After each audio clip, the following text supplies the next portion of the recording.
कृष्ण वंदे जगद्गुरुम्। 12वां अध्याय का 7वां और 8वां श्लोक। 12वां अध्याय का 7वां श्लोक। तेषां हन समुद्धरता मृत्यु संसार सागरात् भवामि न चिरात् पार्थ मया वेशित चेतसां। ऊपर कहे गए श्लोकों का अर्थ है, हे पार्थ, मेरे में आविष्ट चित्त वाले उन भक्तों का मैं मृत्यु रूप संसार समुद्र से शीघ्र ही उद्धार करने वाला बन जाता हूं। तेषां हन समुद्धरता मया वेशित चेतसां का अर्थ है, जिन साधकों का लक्ष्य, उद्देश्य, ध्येय भगवान ही बन गए हैं और जिन्होंने भगवान में ही अनन्य प्रेम पूर्वक अपने चित्त को लगा दिया है तथा जो स्वयं भी भगवान में ही लग गए हैं, उन्हीं के लिए यहाँ मयावेशित चेतसाम पद आया है। जैसे समुद्र में जल ही जल होता है, ऐसे ही संसार में मौत ही मौत है। संसार में उत्पन्न होने वाली कोई भी वस्तु ऐसी नहीं है जो कभी क्षण भर के लिए भी मौत के थपेड़ों से बचती हो, अर्थात उत्पन्न होने वाली प्रत्येक वस्तु प्रतिक्षण मौत के तरफ ही जा रही है। इसलिए संसार को मृत्यु संसार सागर कहा गया है। मनुष्य में अनुकूल और प्रतिकूल दोनों वृत्तियां रहती हैं।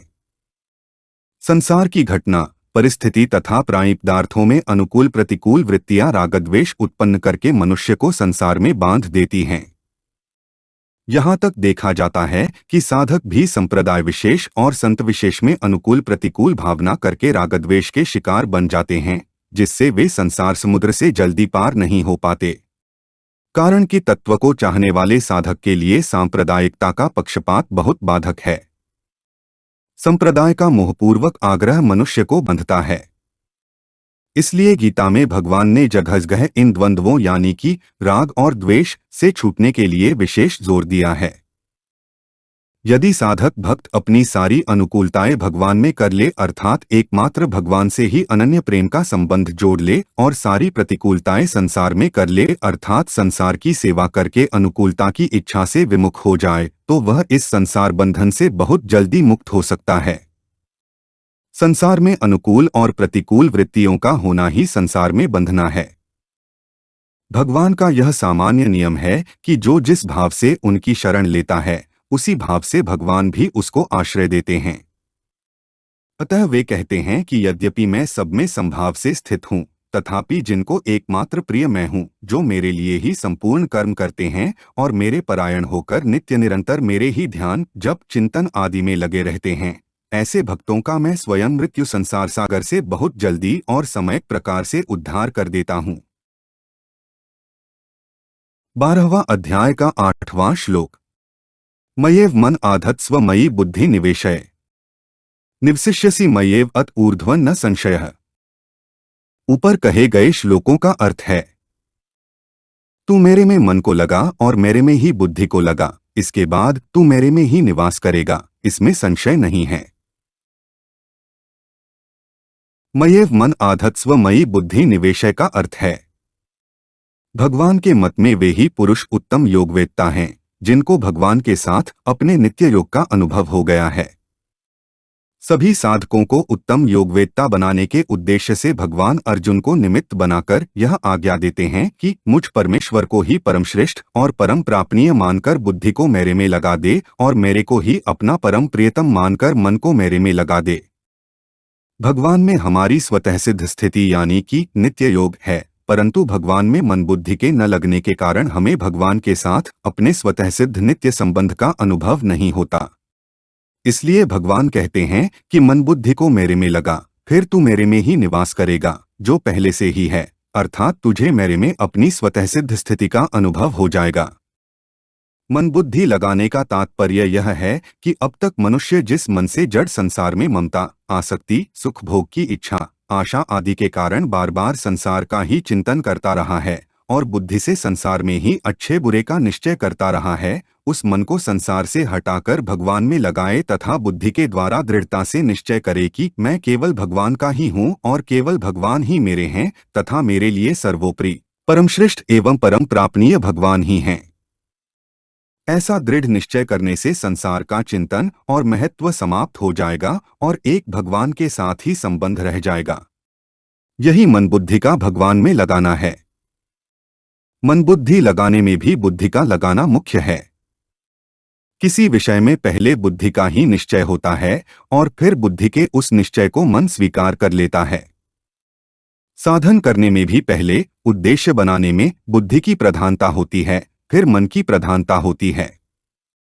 जिन पुरुषों का लक्ष्य भगवत प्राप्ति नहीं है, उनके मन बुद्धि भी वे जिस विषय में लगाना चाहेंगे उस विषय में लग सकते हैं।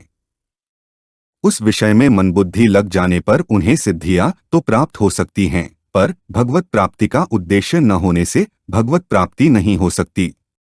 अतः साधक को चाहिए कि बुद्धि से यह दृढ़ निश्चय कर ले कि मुझे भगवत प्राप्ति ही करनी है। इस निश्चय में बड़ी शक्ति है। ऐसी निश्चयात्मिका बुद्धि होने में सबसे बड़ी बाधा है भोग और संग्रह का सुख लेना। सुख की आशा से ही मनुष्य की वृत्तियां धन, मान, बड़ाई आदि पाने का उद्देश्य बनाती हैं, इसलिए उसकी बुद्धि बहुत भेदों वाली तथा अनंत हो जाती है। परंतु अगर भगवत प्राप्ति का ही एक निश्चय हो तो इस निश्चय में इतनी पवित्रता और शक्ति है कि दुराचारी से दुराचारी पुरुष को भी भगवान साधु मानने के लिए तैयार जो जाते हैं। इस निश्चय मात्र के प्रभाव से वह शीघ्र ही धर्मात्मा हो जाता है और सदा रहने वाली परम शांति प्राप्त कर लेता है। मैं भगवान का ही हूँ और भगवान ही मेरे हैं, ऐसा निश्चय साधक की दृष्टि में बुद्धि में हुआ प्रतीत होता है, परंतु वास्तव में ऐसा नहीं है। बुद्धि में ऐसा निश्चय दिखने पर भी साधक को इस बात का पता नहीं होता कि वह स्वयं पहले से ही भगवान में स्थित है। वह चाहे इस बात को न भी जाने, पर वास्तविकता यही है। स्वयं भगवान में स्थित होने की पहचान यही है कि इस संबंध की कभी विस्मृति नहीं होती। अगर यह केवल बुद्धि की बात हो तो भूली भी जा सकती है, पर मैंपन की बात को साधक कभी नहीं भूलता। अगर कोई यह निश्चय कर ले कि मैं अमुक गुरु का शिष्य हूँ, तो इस संबंध के लिए कोई अभ्यास न करने पर भी यह निश्चय उसके भीतर अटल रहता है। स्मृति में तो स्मृति रहती ही है, विस्मृति में भी संबंध की स्मृति का अभाव नहीं होता, क्योंकि संबंध का निश्चय मैंपन में है। इस प्रकार संसार में माना हुआ संबंध भी जब स्मृति और विस्मृति दोनों अवस्थाओं में अटल रहता है, तब भगवान के साथ जो सदा से ही नित्य संबंध है, उसकी विस्मृति कैसे हो सकती है। अतः मैं भगवान का ही हूँ और भगवान ही मेरे हैं, इस प्रकार मैंपन स्वयं के भगवान में लग जाने से मन बुद्धि भी स्वतः भगवान में लग जाते हैं। मन बुद्धि भगवान में लगने से अहंकार का आधार स्वयं भगवान में लग जाएगा और परिणाम स्वरूप मैं भगवान का ही हूँ और भगवान ही मेरे हैं, ऐसा भाव हो जाएगा। इस भाव से निर्विकल्प स्थिति होने से मैंपन भगवान में लीन हो जाएगा। निवसिष्यसि मय्येव अत ऊर्ध्वं न संशयः का अर्थ है। यहाँ अत ऊर्ध्वम पदों का भाव यह है कि जिस क्षण मन बुद्धि भगवान में पूरी तरह लग जाएंगे, अर्थात मन बुद्धि में किंचन मात्र भी अपनापन नहीं रहेगा, उसी क्षण भगवत प्राप्ति हो जाएगी। ऐसा नहीं है कि मन बुद्धि पूर्णतया लगने के बाद भगवत प्राप्ति में काल का कोई व्यवधान रह जाए। भगवान कहते हैं कि हे अर्जुन, मुझ में ही मन बुद्धि लगाने पर तू मुझ में निवास करेगा, इसमें संशय नहीं है। इससे ऐसा मालूम देता है कि अर्जुन के हृदय में कुछ संशय है, तभी भगवान न संशय पद देते हैं। यदि संशय की संभावना न होती तो इस पद को देने की आवश्यकता ही नहीं पड़ती। वह संशय क्या है? मनुष्य के हृदय में प्रायः यह बात बैठी हुई है कि कर्म अच्छे होंगे, आचरण अच्छे होंगे, एकांत में ध्यान लगाएंगे तभी परमात्मा की प्राप्ति होगी, और यदि इस प्रकार साधन नहीं कर पाए तो परमात्म प्राप्ति असंभव है। इस भ्रम को दूर करने के लिए भगवान कहते हैं कि मेरी प्राप्ति का उद्देश्य रखकर मन बुद्धि को मेरे में लगाना जितना कीमती है, ये सब साधन मिलकर भी उतने कीमती नहीं हो सकते। अतः मन बुद्धि को मेरे में लगाने से निश्चय ही मेरी प्राप्ति होगी, इसमें कोई संशय नहीं है।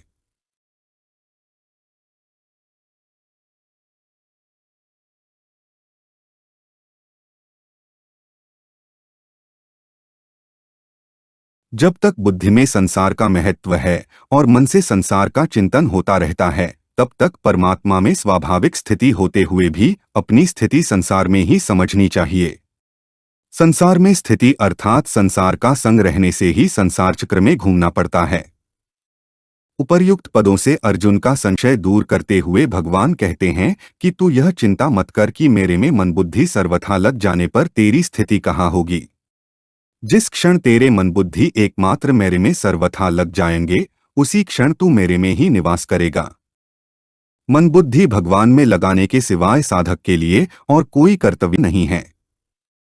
मन भगवान में लगाने से संसार का चिंतन नहीं होगा और बुद्धि भगवान में लगाने से साधक संसार के आश्रय से रहित हो जाएगा। संसार का किसी प्रकार का चिंतन और आश्रय न रहने से भगवान का ही चिंतन और भगवान का ही आश्रय होगा, जिससे भगवान की ही प्राप्ति होगी। यहाँ मन के साथ चित्त को तथा बुद्धि के साथ अहम को भी ले लेना चाहिए, क्योंकि भगवान में चित्त और अहम के लगे बिना तू मेरे में ही निवास करेगा यह कहना सार्थक नहीं होगा।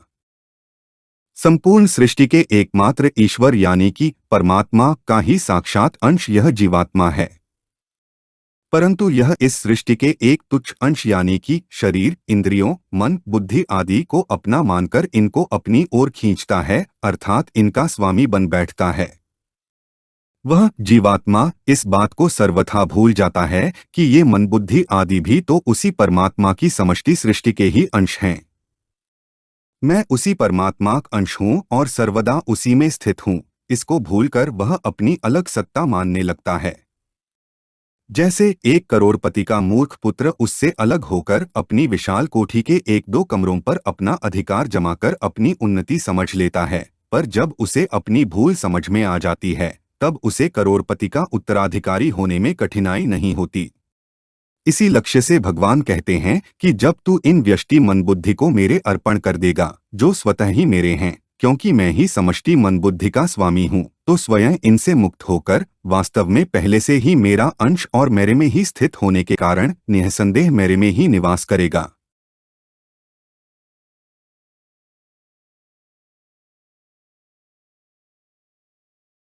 भगवत प्राप्ति संबंधी विशेष बात। भगवान की प्राप्ति किसी साधन विशेष से नहीं होती, कारण कि ध्यानादि साधन शरीर मन बुद्धि इंद्रियों के आश्रय से होते हैं। शरीर मन बुद्धि इंद्रियां आदि प्रकृति के कार्य होने से जड़ वस्तुएं हैं। जड़ पदार्थों के द्वारा चिन्मय भगवान खरीदे नहीं जा सकते, क्योंकि प्रकृति के संपूर्ण पदार्थ मिलकर भी चिन्मय परमात्मा के समान कभी नहीं हो सकते। सांसारिक पदार्थ कर्म पुरुषार्थ करने से ही प्राप्त होते हैं, अतः साधक भगवान की प्राप्ति को भी स्वाभाविक ही कर्मों से होने वाली मान लेता है। इसलिए भगवत प्राप्ति के संबंध में भी वह यही सोचता है कि मेरे द्वारा किए जाने वाले साधन से ही भगवत प्राप्ति होगी। मनुष्यरूपा पार्वती आदि को तपस्या से ही अपने इष्ट की प्राप्ति हुई। इतिहास पुराण आदि में इस प्रकार की कथाएं पढ़ने सुनने से साधक के अंतःकरण में ऐसी छाप पड़ जाती है कि साधन के द्वारा ही भगवान मिलते हैं और उसकी यह धारणा क्रमशः दृढ़ होती रहती है। परंतु साधन से ही भगवान मिलते हों, ऐसी बात वस्तुतः है नहीं। तपस्यादि साधनों से जहाँ भगवान की प्राप्ति हुई दिखती है, वहाँ भी वह जड़ के साथ माने हुए संबंध का सर्वथा विच्छेद होने से ही हुई है, न कि साधनों से। साधन की सार्थकता असाधन जड़ के साथ माने हुए संबंध का त्याग करने में ही है। भगवान सबको सदा सर्वदा स्वतः प्राप्त हैं ही, किंतु जड़ के साथ माने हुए संबंध का सर्वथा त्याग होने पर ही उनकी प्रत्यक्ष अनुभूति होती है। इसलिए भगवत प्राप्ति जड़ता के द्वारा नहीं, प्रत्युत जड़ता के त्याग संबंध विच्छेद से होती है। अतः जो साधक अपने साधन के बल से भगवत प्राप्ति मानते हैं, वे बड़ी भूल में हैं। साधन की सार्थकता केवल जड़ता का त्याग कराने में है। इस रहस्य को न समझकर साधन में ममता करने और उसका आश्रय लेने से साधक का जड़ के साथ संबंध बना रहता है। जब तक हृदय में जड़ता का किंचन मात्र भी आदर है, तब तक भगवत प्राप्ति कठिन है। इसलिए साधक को चाहिए कि वह साधन की सहायता से जड़ता के साथ सर्वथा संबंध विच्छेद कर ले। एकमात्र भगवत प्राप्ति के उद्देश्य से किए जाने वाले साधन से जड़ता का संबंध सुगमतापूर्वक छूट जाता है। हमारे चैनल को सब्सक्राइब करें। अगर यह वीडियो आपको अच्छी लगी तो वीडियो को लाइक करें, वीडियो को अपने दोस्तों के साथ शेयर करें, अपने सुझाव हमें कमेंट करके बताएं। जय श्री कृष्णा।